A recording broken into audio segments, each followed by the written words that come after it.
Bem-vindos à TV Conjur. Começa agora mais um programa sobre direito e justiça no Brasil.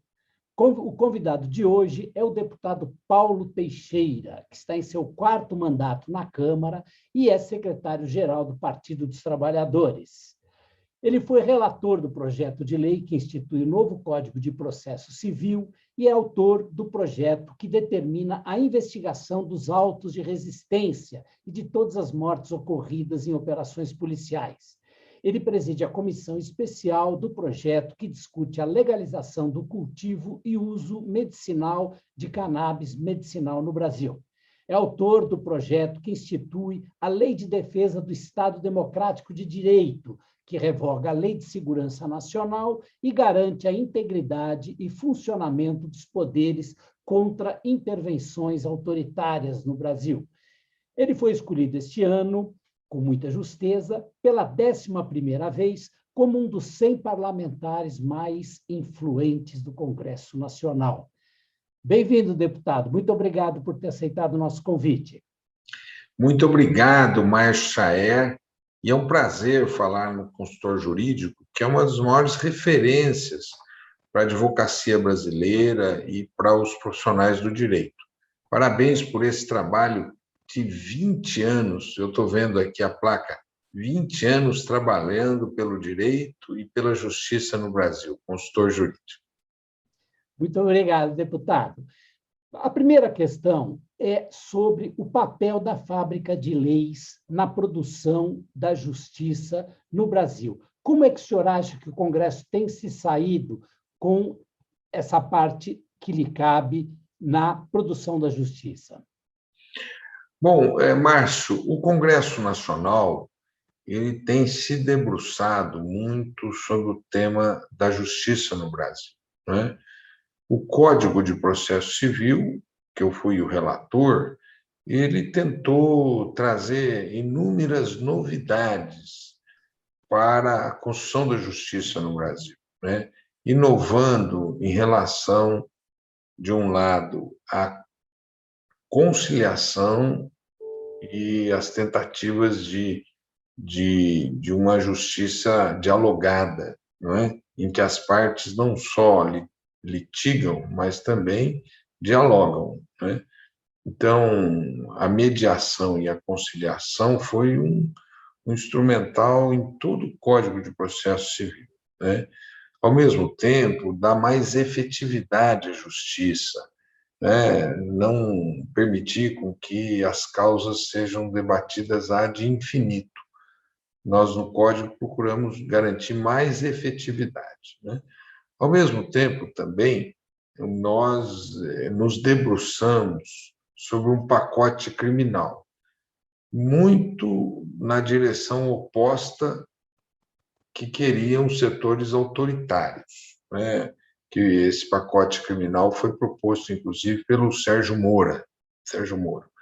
E nós modificamos, retiramos todos os conteúdos autoritários, negativos, e procuramos ali, inclusive, aperfeiçoar o sistema de justiça criminal para que tivesse o chamado juízo de garantias, né? É um aperfeiçoamento da ideia que o juiz tem que ser imparcial, e para que ele seja imparcial, não pode ocorrer mais o que ocorreu, por exemplo, na Lava Jato, né? De um juiz militante, ativista, partidário, que destruiu parte da economia brasileira. Então, nós temos que ter a garantia de um juiz imparcial. Nós conseguimos aprovar na Câmara, aprovamos no Senado, o presidente da República sancionou e houve a suspensão no Supremo Tribunal Federal. E agora há um entendimento no Supremo Tribunal Federal para a gente retomar o tema do juiz de garantias no Código de Processo Penal, com uma vacatio legis que garanta que o judiciário tenha um tempo para implementá-lo. E assim nós também estamos revendo o tema judicial. Aprovamos nesse período outro instrumental que eu achei importante, que foi o do abuso da autoridade, né? Nós estamos, assim, assistindo no Brasil juízes, promotores, delegados, parlamentares que abusam das suas prerrogativas, né? E assim nós conseguimos também uma legislação nova que prevê a punição para o abuso de autoridade, né? E mais recentemente, nós revogamos a Lei de Segurança Nacional. O que estava acontecendo é que esse governo utilizou da Lei de Segurança Nacional para perseguir opositores, jornalistas, advogados, militantes, inclusive ministros do Supremo Tribunal Federal. Eles instauraram um inquérito contra o ministro Gilmar Mendes, que disse que as Forças Armadas estariam sendo coniventes com o genocídio no Brasil por conta de indicar um general como ministro da Saúde, em que os números de mortes pela Covid cresceram absurdamente. E assim, nós fizemos uma proposta de revogação da Lei de Segurança Nacional e de proposição de uma lei em defesa do Estado Democrático de Direito. E essa lei foi aprovada, que revoga a Lei de Segurança Nacional, porque ela atuava em relação a crimes de opinião, que é inconstitucional, portanto. Também prevê a tipificação dos crimes de tentativa de golpe de Estado, de preparação armada de golpe de Estado, que é um tema muito atual, porque o presidente da República parece que ele tem ele namora com essa hipótese, né? E garantimos que os movimentos sociais são centrais para a democracia, eles não podem ser punidos pelo Estado, mas eles devem ser asseguradas as suas atuações dentro de um Estado democrático de direito. Foi assim que a deputada Margarete Coelho, que foi a relatora, conseguiu amarrar essas ideias num bom projeto que agora foi aprovado no Senado e está pendente da sanção do presidente da República. O deputado, o Congresso ele tem reagido de uma maneira positiva quando ele é desafiado, mas isso não tem sido comum. E, no geral, há uma queixa sobre a qualidade da lei produzida no Brasil. O que o senhor acha dessas críticas? Márcio, essas críticas elas são sempre bem-vindas, né? Nós aprovamos uma legislação muito autoritária na década passada, né? Muito autoritária. Nós aprovamos, nos 20 últimos anos, aprovamos uma lei de drogas muito autoritária, que aumentou o encarceramento de jovens, né, envolvidos na questão da droga. Pessoas que nunca deveriam ser presas estão sendo presas. Nós temos que modificar. Eu tenho até um projeto de lei modificando a lei de drogas, né? Nós também aprovamos uma lei em relação às organizações criminosas, muito autoritária também. Aprovamos uma lei sobre delação premiada, muito autoritária, né? Aprovamos a lei da ficha limpa, não é, deputado? A lei da ficha limpa, a mais autoritária de todas. Ela praticamente esterilizou uma geração de políticos, né, que perderam a sua condição de continuar disputando por critérios muito subjetivos e pessoas que são honestas, que nunca cometeram crimes, mas perderam seus direitos políticos. Até por causa da lei da improbidade administrativa, que é um exagero só, né? A lei da improbidade administrativa, que também agora foi modificada, né, e aprovada a sua modificação na Câmara, ela está pendente de uma aprovação no Senado, e creio eu que no Senado da República ela ainda possa sofrer modificações, porque o que nós aprovamos na Câmara não está completo, mas a lei de improbidade, ela considera crime desviar dinheiro, isso tem que ser considerado crime. Ela considera crime má versação de dinheiro público. Isso tem que ser considerado crime, danos no erário público. Mas ela considera crime também, digamos, não atender a princípios constitucionais. E isso acabou gerando um enorme ativismo do Ministério Público e do Judiciário e retirando os direitos políticos de muitos bons políticos e bons gestores, né? Por exemplo, o sujeito chegava, o promotor da cidade mandava o prefeito construir 5 creches. Na vida inteira da cidade, eles conseguiram construir uma creche. E ele, não tendo recurso para fazê-lo, ele é enquadrado na lei de improbidade administrativa. Olha, a lei é de improbidade. Você deveria punir os crimes de desonestidade e não por não atender políticas públicas. Você também acaba gerando responsabilidade objetiva. Então, Chaer, se você é o prefeito da cidade, eu, porventura, sou um subsecretário de saúde, e eu faço uma licitação, quem acaba respondendo por qualquer problema na licitação é você, prefeito, não é? E isso você abusa na aplicação do direito, você extrapola a pessoa que praticou o erro e a autoridade do prefeito acaba respondendo. A lei de improbidade, então, nós a modificamos agora. Nós fizemos uma modificação na lei de improbidade e estamos esperando a decisão do Senado Federal, né? Que eu espero que ele mantenha essa distinção entre o que é o artigo 9 atual, que é a chamada improbidade dolosa, né? De eventuais acusações de natureza culposa. E assim nós não tenhamos mais esse abuso na aplicação do direito no Brasil. Então, o Congresso de hoje está tentando corrigir os abusos que foram praticados no passado, né?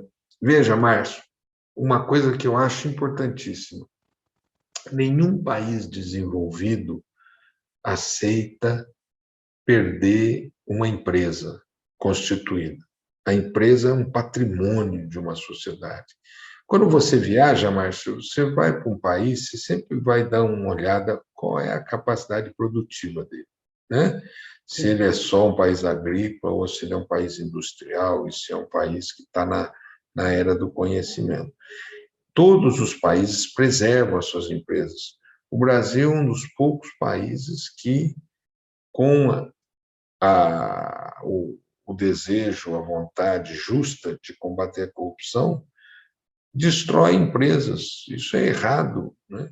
Eu já discuti com juízes e promotores, eu falei, quando você vê uma empresa cometendo um crime de corrupção, vocês têm poder de afastar o gestor, botar um gestor profissional e a empresa continuar, porque a empresa ela foi criada há 100 anos, ela é uma construção social.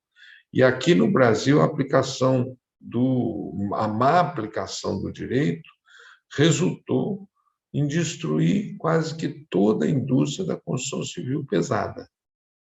Por uma má aplicação do direito a título de combate à corrupção. Ora, quando você tem um problema de saúde, você não amputa o membro. Isso é uma última das providências a serem adotadas, mas você tenta sanar o problema. E aqui no Brasil, a aplicação da lei anticorrupção resultou na má aplicação, não chamam aplicação, a má aplicação da lei anticorrupção resultou na destruição de uma parte da indústria de infraestrutura do país. Agora, deputado, o senhor citou a lei anticorrupção, que foi sancionada pela presidente Dilma Rousseff. As primeiras grandes operações do Brasil foram deflagradas no governo petista do ex-presidente Lula, né, como a Satyagraha. Tem uma autocrítica para se fazer aí do lado do PT? Tem uma autocrítica a se fazer. E aí tem assim, uma sutileza, Márcio, que eu acho que é importante a gente trabalhar, né? Todas essas propostas que o Brasil adotou, ele as adotou a partir de sugestões de organismos internacionais. E aí qual é a sutileza? Foi essa a Atrás dessa, armadilha, né? essa é a armadilha. Essa é a armadilha, porque você fica pensando, bom, se vem de um organismo internacional, trata-se da melhor solução, porque ela já foi lapidada e elaborada por um grupo de países. Só que, atrás dessas sutilezas, dessas sugestões, vem o interesse de outros países, interesses econômicos de outros países, que não adotam as mesmas medidas nos seus países. O que os Estados Unidos faz com a empresa corrupta, e todas as empresas na área de defesa, todas as empresas automobilísticas, todas as grandes empresas se meterem em corrupção. Os americanos são extremamente pragmáticos. O que eles fazem? Eles afastam o gestor corrupto, eles exigem medidas de integridade, né? E a empresa continua, eles preservam as empresas. E aqui no Brasil, a má utilização dessa legislação fez com que nós matássemos as empresas. Matássemos. Nós matamos todas as grandes empresas que tinham atestados de anos, tecnologia de prospecção em alto mar, tecnologia de construção pesada, mas eu sei por que nós matamos, porque essas empresas começaram a disputar o mercado externo e concorrer com empresas estrangeiras. E nós, de maneira, creio eu, ingênua, adotamos medidas no Brasil que foram medidas que nós não poderíamos ter adotado. Então, tem sim uma autocrítica nossa em relação à legislação autoritária que nós aprovamos nas últimas 2 décadas. O deputado, o senhor trouxe aí à baila leis importantes no sentido de equilibrar um pouco. Nós podemos dizer que, historicamente, o Brasil vigorava muita imunidade e muita impunidade. De repente, passamos para o extremo oposto. As leis que o senhor citou aí, elas claramente apontam para o equilíbrio. O senhor acha que, com essas leis, acaba a era dos linchamentos no Brasil? Eu ainda acho que precisa um pouco mais, Márcio. De linchamento? Por exemplo, veja, a excessiva publicidade dentro de um processo judicial, ela se traduz num linchamento. Hoje em dia, dependendo de como a imprensa faz a cobertura de um fato, não há como, se mostrarem as provas contrárias, absolver alguém que já sofreu um linchamento público, né? Então, eu acho... A pauta são leis para conter linchamentos. É isso. Eu quero discutir com a relatora do Código de Processo Penal para que nós tenhamos mecanismos que impeçam a publicidade opressiva, que acontece muitas vezes em torno de processos públicos.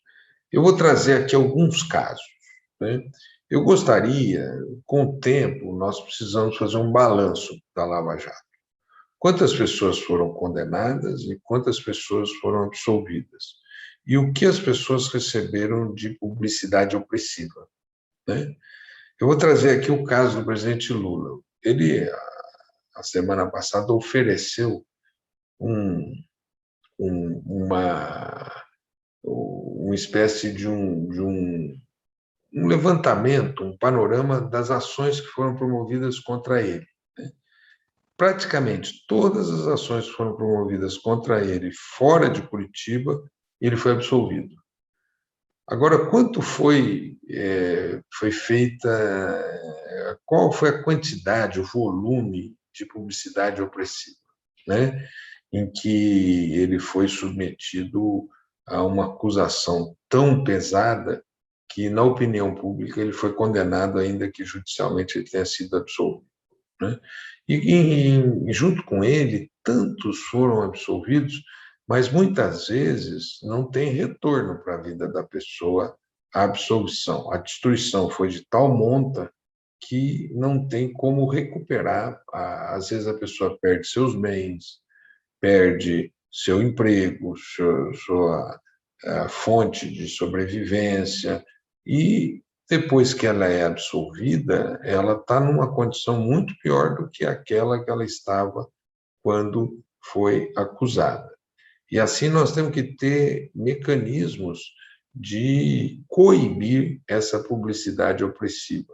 Veja bem, Márcio, amanhã ou depois, qualquer um de nós, ou qualquer um dos telespectadores nossos, possam ser acusados do cometimento de algum crime e possa receber uma medida cautelar de prisão, né? Na Europa, você não vê a pessoa sendo presa. Há um porta-voz que anuncia a prisão e diz dos motivos que a pessoa foi presa, mas você não vê a pessoa sendo presa, né? Eu sempre me lembro daquele caso da FIFA, do Avelange, quando ele foi preso ali na Suíça, né? E daqueles dirigentes da FIFA que foram presos na Suíça. A polícia tinha um cuidado de não permitir que a imagem da pessoa fosse captada no momento da prisão. No Brasil, a prisão virou programa de TV. Se você ligar a televisão entre 5 da tarde e 8 da tarde, só prisões que estão sendo feitas em que há uma associação da polícia com os órgãos de comunicação e que, ao efetuar a prisão, aquela pessoa já sofreu uma condenação, ainda que ela possa não ter nenhuma culpa no cartório, como a gente pode dizer. Então, a publicidade opressiva tem que ser cercada no Brasil, na minha opinião, para a gente buscar um processo civilizatório. Nós estamos num processo que o princípio da presunção de inocência não permite. Vamos trabalhar um pouco esse jovem de periferia que é preso. Ele é preso. A empresa de TV vai levá-lo para o jornal. Ele nunca mais vai conseguir um emprego na sua comunidade, porque a sua imagem já foi associada ao crime, né? Mesmo que ele possa ser defendido e provar que ele não tem nada para pagar em relação à lei. Eu acho, então, que temos que mexer nisso, temos que mexer na lei de leniência, para que ela não seja esse absurdo que é hoje. Veja hoje, Márcio, o CAD. O CAD. Se uma empresa ela é pega formando um cartel, ela oferece para o CAD todas as provas, né? Faz o ajustamento de conduta no CAD, mas aquelas provas não são utilizadas criminalmente. Não são utilizadas criminalmente. Aqui no Brasil, se você entra num acordo de leniência de uma empresa, depois o Ministério Público pode processar, o Tribunal de Contas pode processar, a AGU pode te processar.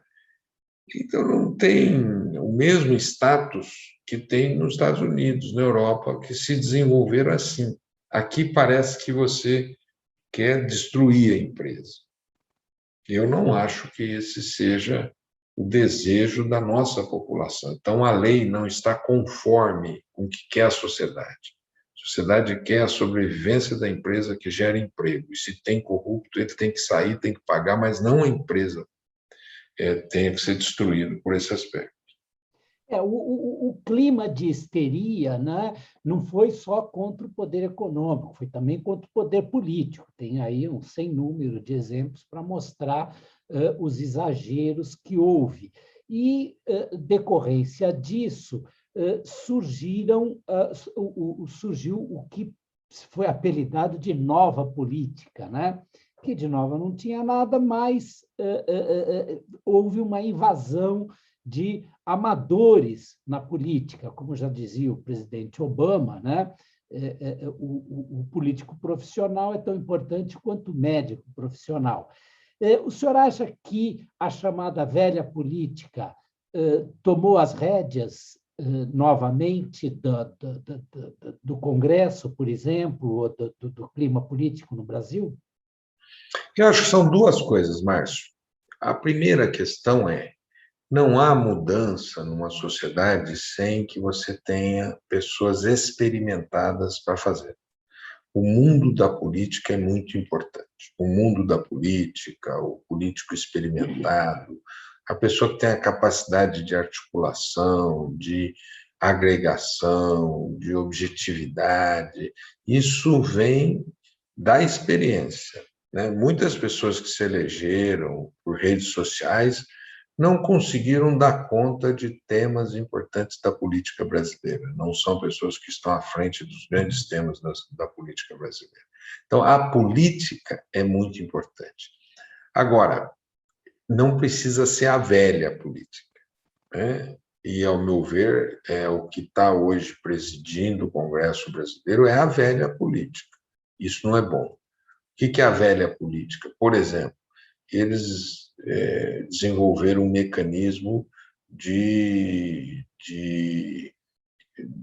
distribuição do orçamento entre a maioria parlamentar do governo. Isso é a velha política, né? É aquela política que pulveriza o orçamento, fatia o orçamento, faz com que o parlamentar se volte para a sua reeleição e não se volte para o interesse público.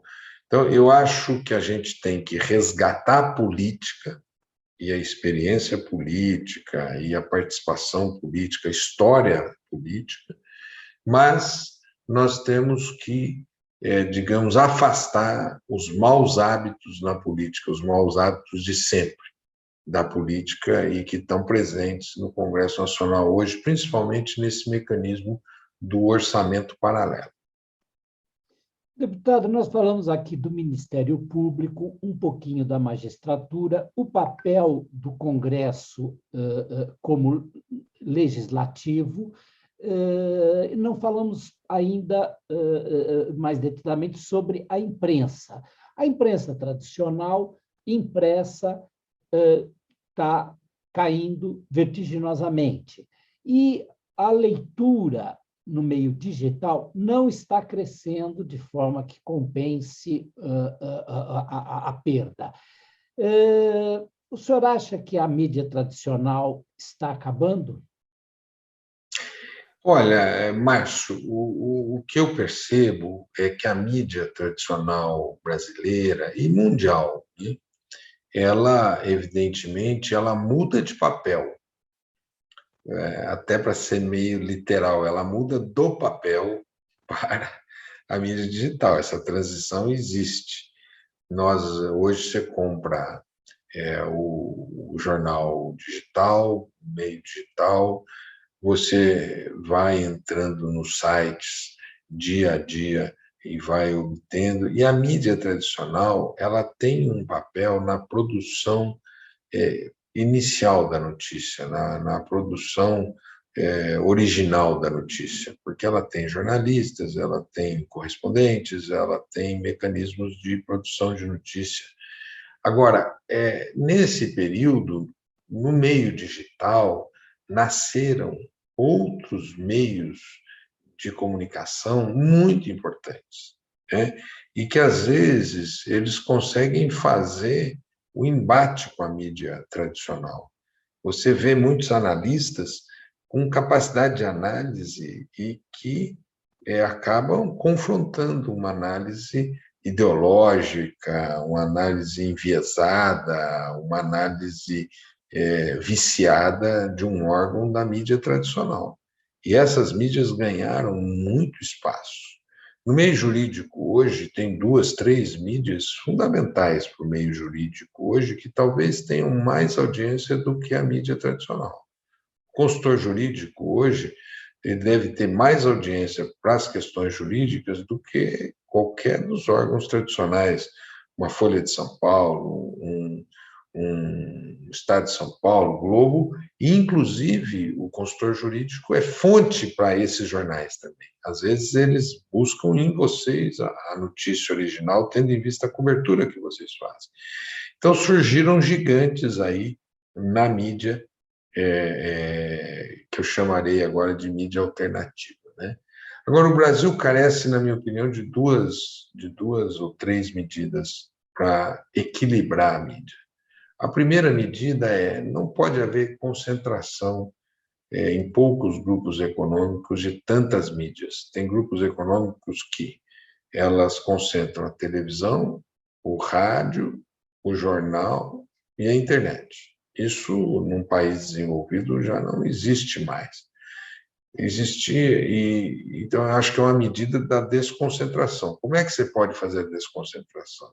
Você pode fazer para o futuro.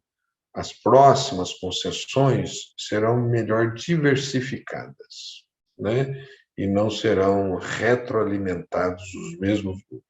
Você haver uma diversificação. Por exemplo, o que impede o consultor jurídico ter uma televisão, ter um canal de televisão? O que impede o consultor jurídico de ter outras mídias? Então, nesse sentido que eu acho que tem que ser pensada a comunicação no Brasil.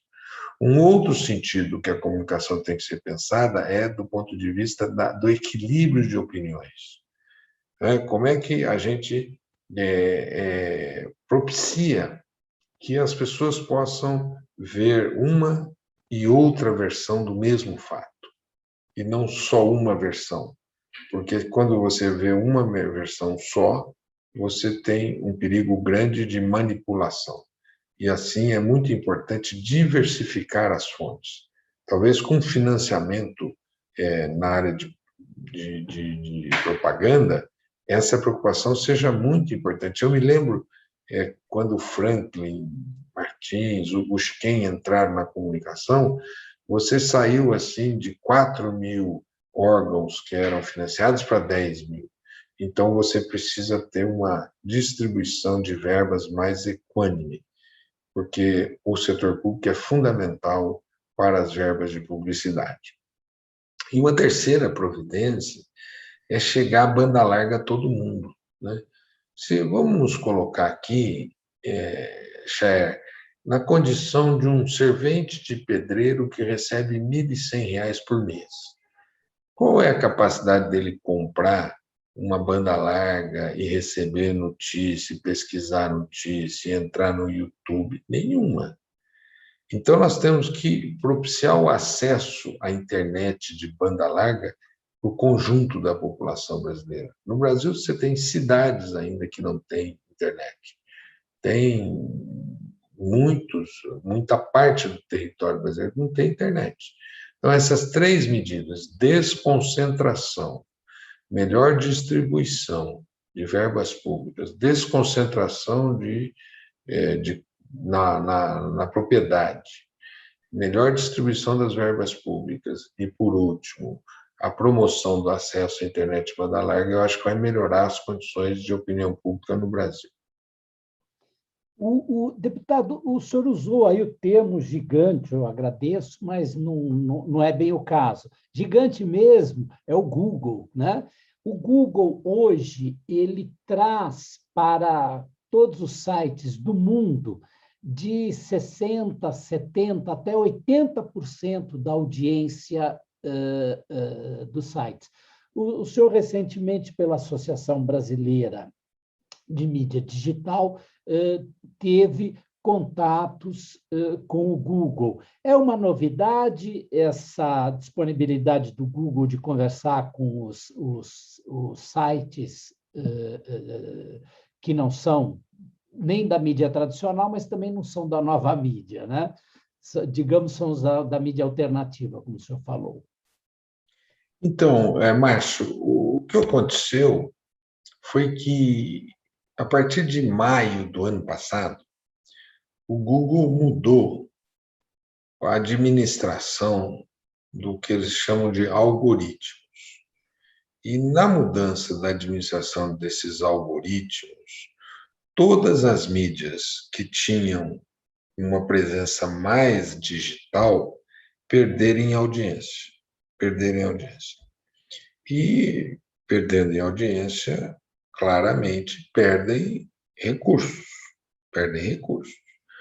Então, a mudança de algoritmo por parte do Google acabou diminuindo o alcance de uma série de órgãos de comunicação no Brasil. Eu creio que o consultor jurídico perdeu em audiência, o DCM perdeu, o Brasil 247, o NACIF, inclusive órgãos, meios de comunicação, como um antagonista que é antagônico do ponto de vista político a muitos desses sites que eu estou aqui falando sobre eles. E eu comecei a conversar com esses sites e eles me trouxeram essa questão. E eu, então, chamei o Google para conversar junto com vocês, né? E o Google reconheceu que mudou os seus algoritmos em maio do ano passado e deu uma justificativa até, na minha opinião, uma justificativa ruim, porque eles mudaram os algoritmos para atender a pandemia. E eu disse, mas veja, esses sites a que nós nos referimos são aqueles que na pandemia foram críticos ao que o governo fez. Então, eles foram muito importantes para a pandemia, para trazer uma série de cientistas para o debate público, para o enfrentamento da pandemia, ainda que também a grande imprensa tenha feito da mesma forma no Brasil, que eu não acho que ela tenha sido conivente com o terraplanismo do presidente da República, né? E, nesse sentido, o Google, nós fizemos um questionamento para o Google, e nós fizemos 3 reuniões. Eu creio que na segunda reunião e até a terceira reunião eles não tinham entendido a gravidade do problema, até que a gente apontou, pôs a mão na ferida, que eles estavam prejudicando o que a gente chama da opinião pública brasileira e que nós precisávamos tomar providências mais sérias.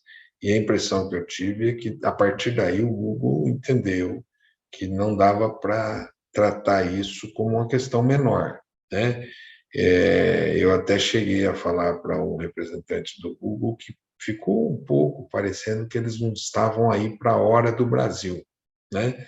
Em outras palavras, eles não deram muita importância nas conversas aos fatos, e isso requereu que a gente fosse mais forte no debate com eles, dizendo: vocês começaram a interferir na opinião pública brasileira e vocês precisam rever isso que vocês fizeram.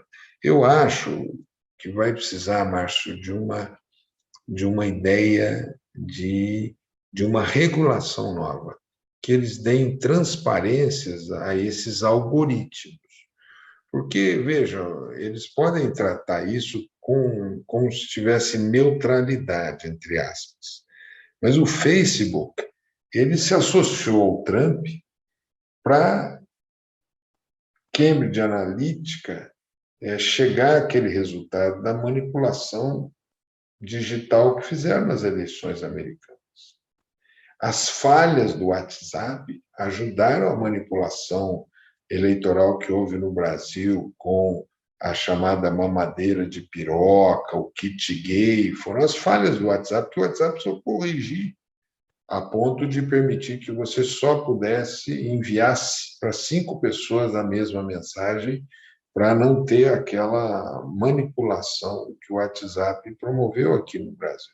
Então, não há neutralidade. E elas têm que entender: o que interessa à democracia é transparência e controle de todos que acabam incidindo sobre a vida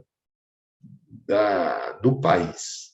E o Google, você está participando no meio dessa conversa com o Google porque eu acho que eles precisam criar um mecanismo que daqui a um tempo se avalie que aquilo que foi retirado seja devolvido, pelo menos. Ninguém está pedindo nada para o Google, ninguém de nós quer pedir alguma coisa para o Google, um favor, etc.